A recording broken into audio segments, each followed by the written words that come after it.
औज़ुबिल्लाहिमिनश्शैतानिर्रजीम बिस्मिल्लाहिर्रहमानिर्रहीम। अस्सलाम वालेकुम ग्रेड 9 क्लास स्टूडेंट्स।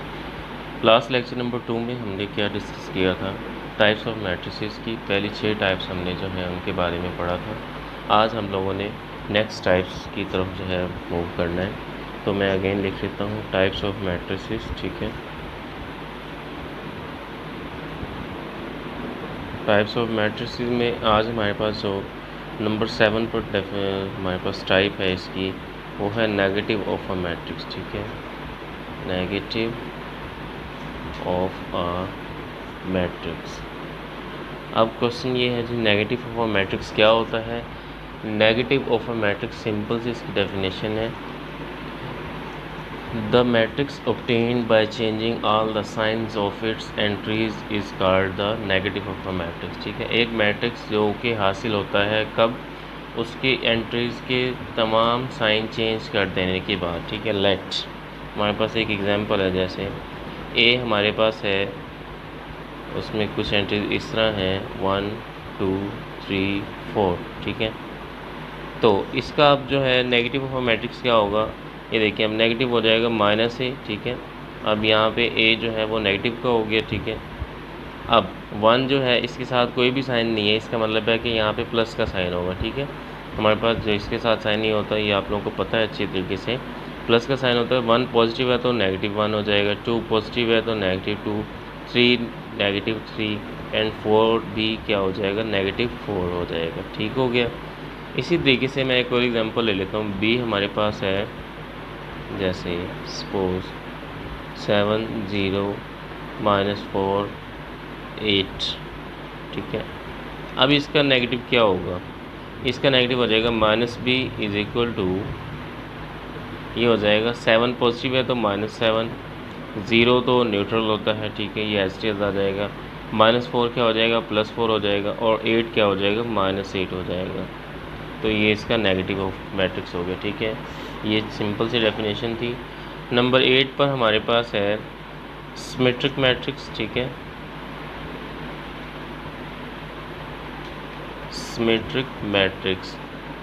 अब सिमेट्रिक मैट्रिक्स क्या होते हैं जी, सिमेट्रिक मैट्रिक्स वो मैट्रिक्स होते हैं कि अगर कोई हमारे पास एक मैट्रिक्स है, अगर उसका हम ट्रांसपोज ले लें तो उसका आंसर अगेन जो है क्या हो जाता है, उसी के इक्वल आ जाता है, उसे हम लोग सिमेट्रिक मैट्रिक्स कहते हैं, ठीक है। जैसे हमारे पास जो है, अगर फॉर एग्जांपल कोई भी एक मैट्रिक्स हो, जैसे हम ले लेते हैं ए इज़ इक्वल टू, ये मैं आपकी बुक से ही जो है इसकी एग्जांपल यहाँ पे कोट करने लगा हूँ। जैसे हमारे पास है 1 2 3 2 -1 एंड 4 3 4 एंड 0। अब इसका जो है सिमेट्रिक क्या होगा, इसका अगर हम ट्रांसपोज ले लें, जैसे ए का ट्रांसपोज मैंने आपको लास्ट लेक्चर में बताया था कि ट्रांसपोज कैसे लेते हैं। इनके जो है जो रोज़ हैं उन्हें कॉलम्स में कन्वर्ट कर दें, कॉलम्स को रोज़ में कन्वर्ट कर दें, ठीक है। जैसे ये कॉलम है 1 2 3, इसे कर दें 1 2 3। ये कॉलम है 2 -1 4, 2 -1 एंड 4, ठीक है। अब ये 3 4 0, 3 4 एंड 0। अब आप ज़रा चेक करें, ये देखें ये अगेन वही बन गया है, ए के इक्वल ही है, ए का ट्रांसपोज भी, ठीक है। ये देखिए 1 1 2 3, इनकी कॉरस्पॉन्डिंग एंटिटीज सारी की सारी सेम है।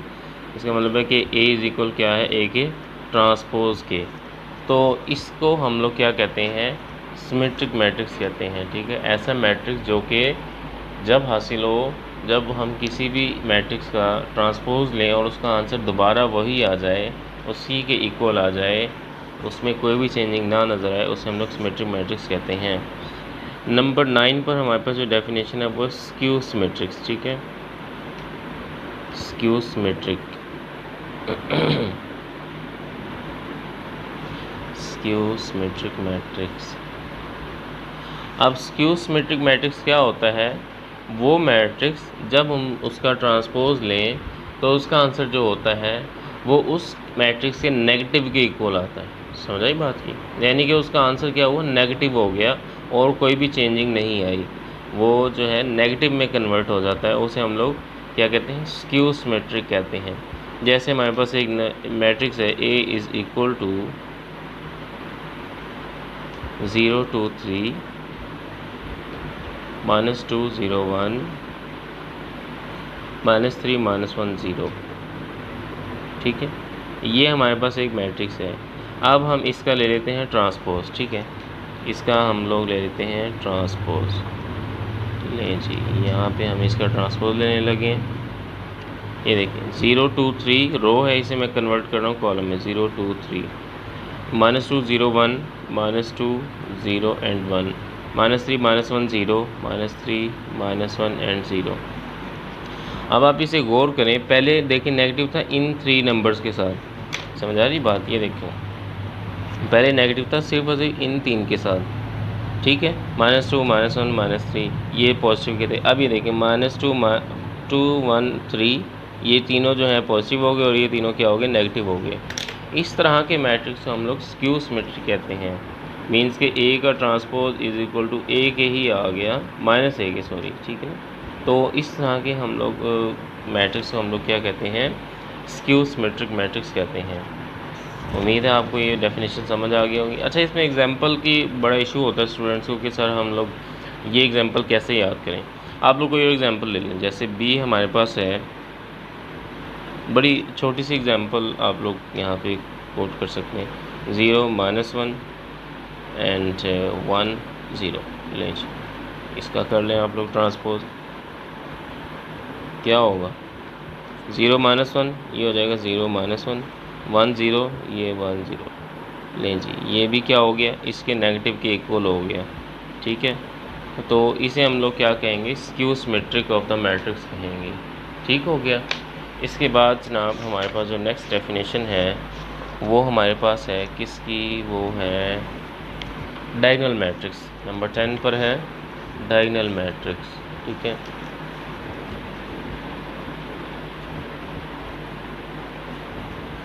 अब जी डायगोनल मैट्रिक्स क्या होता है?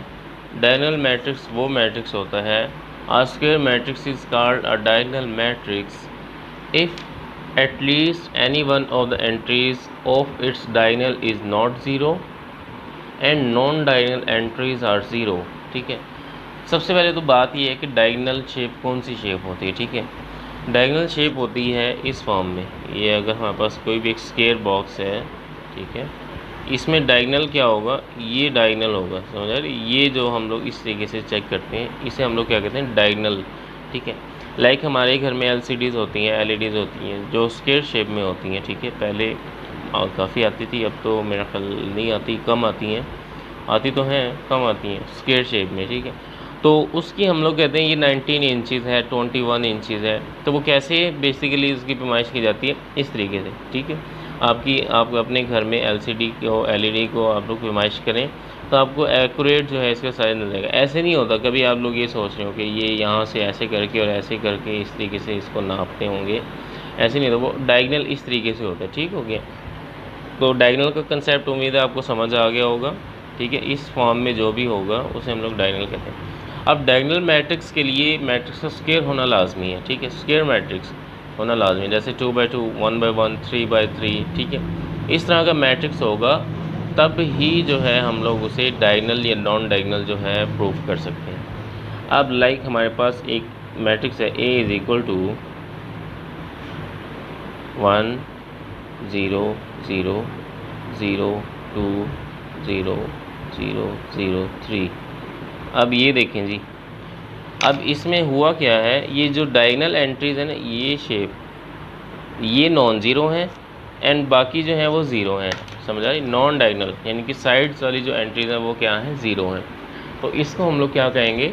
डायगोनल मैट्रिक्स कहेंगे। समझ आ गई होगी आपको। ठीक है, अब इसमें उन्होंने एक और बात की है कि at least one entry is not zero and non diagonal entries are zero. इसमें ऐसा भी हो सकता है, जैसे हमारे पास बी हमारे पास एग्जाम्पल है, लाइक हम लोग ऐसे कह लें 0 0 0 0 2 0 0 0 0।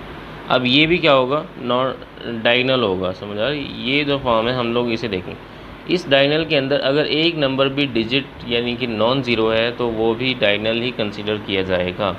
ठीक है, एक और एग्जांपल ले लेते हैं, जैसे हमारे पास अगर ऐसे हो, ठीक है, 2 0 0 4 अब ये देखें, ये भी क्या है, diagonal entries non zero and non diagonal entries are zero, तो ये भी क्या हुआ, डायगोनल मैट्रिक्स हुआ। नंबर 11 पे हमारे पास जो डेफिनेशन है वो है स्केलर मैट्रिक्स। अब स्केलर मैट्रिक्स क्या होगा जी, स्केलर मैट्रिक्स जो है डायगोनल से बिल्कुल मिलता जुलता है। और डायगोनल मैट्रिक्स, अब स्केलर मैट्रिक्स के लिए आपको डायगोनल मैट्रिक्स का पता होना लाजमी है। और diagonal matrix is called a scalar matrix if all the diagonal entries are same, ठीक है, एंड नॉन ज़ीरो। अगर उसकी कोई भी एक ऐसा मैट्रिक्स है, जैसे ए हमारे पास है ये 1 0 0 2 ले लें, क्योंकि 1 होगा तो वो आइडेंटिटी में आ जाता है और नेक्स्ट में आएगा 2 0 0 0 2 0 0 0 2। अब ये जो है, ये देखें जी, ये जो है नॉन डायगोनल एंट्रीज़ क्या है, सेम है, एक जैसी हैं, समझा रही बात। तो उसे हम लोग क्या कहेंगे, हम लोग उसे कहेंगे ये क्या है, स्केलर मैट्रिक्स है। एक और एग्जांपल लेता हूँ मैं यहाँ पे, जैसे बी हमारे पास हो, अगर एग्जांपल में हम लोग ले लेते हैं जी -7 0 0, ठीक है, माइनस ना लें फिर वो नेगेटिव में भी आ, चलें ले लें, अच्छा कोई बात नहीं, कोई इशू नहीं है इतना, 0, ठीक है, और यहाँ पे 0 0 -7। ये भी देखें जी, नॉन डायगोनल एंट्रीज जो है, डायगोनल एंट्रीज जो हैं सारी की सारी नॉन ज़ीरो हैं और एक जैसी हैं, ठीक है। तो इसे हम लोग क्या कहेंगे, डायगोनल मैट्रिक्स कहेंगे, ठीक है। तो इसके बाद जी हमारे पास आ जाता है नंबर 12 पर जो हमारे पास डेफिनेशन है वो हमारे पास है आइडेंटिटी मैट्रिक्स। Identity matrix. अब आइडेंटिटी मैट्रिक्स क्या होता है, और diagonal matrix is called identity matrix if all diagonal entries are 1, ठीक है। एक मैट्रिक्स उस वक्त आइडेंटिटी मैट्रिक्स होता है जब उसकी सारी की सारी डायगोनल एंट्रीज जो होती हैं वो 1 होती हैं। लाइक हमारे पास एक मैट्रिक्स है, ये रहा जी मैट्रिक्स 1 0 0 0 1 0 0 0 1। ये देखें जी, डायगोनल एंट्रीज जो हैं इसकी वो क्या है, सारी की सारी 1 है, तो इसे हम लोग क्या कहेंगे, आइडेंटिटी मैट्रिक्स कहेंगे, ठीक है। और इसको बेसिकली डिनोट भी जो है आई से ही करते हैं, ठीक है। किसी फॉर्म कहीं कहीं कंडीशन ऐसी होती है जहाँ पे उसका ऑलरेडी जो है 1 A या B C अल्फ़ाबेट्स में कोई भी लेटर दिया होता है, नहीं तो बेसिक जो अगर हमने कोई मैट्रिक्स देखना है यानी कि उसको नेम देना होता है वो आई से ही डिनोट करते हैं, ठीक है। जैसे हम लोग कह सकते हैं 1 0 0 1, ठीक है। तो ये भी क्या है, आइडेंटिटी मैट्रिक्स है। क्यों, क्योंकि इसकी जो है डायगोनल एंट्री जो है वो 1 है। समझ आ गई बात की। तो ये था जी आज का हमारा लेक्चर। उम्मीद है आपको समझ आई होगी। अगर आपको समझ आई है तो इसकी प्रैक्टिस करें और इससे जो है फ़ायदा उठाएं। और अगर आपको मेरा चैनल पसंद आए तो इसे लाजमी सब्सक्राइब करें और अपने फ्रेंड्स के साथ शेयर भी करें। अल्लाह हाफिज़।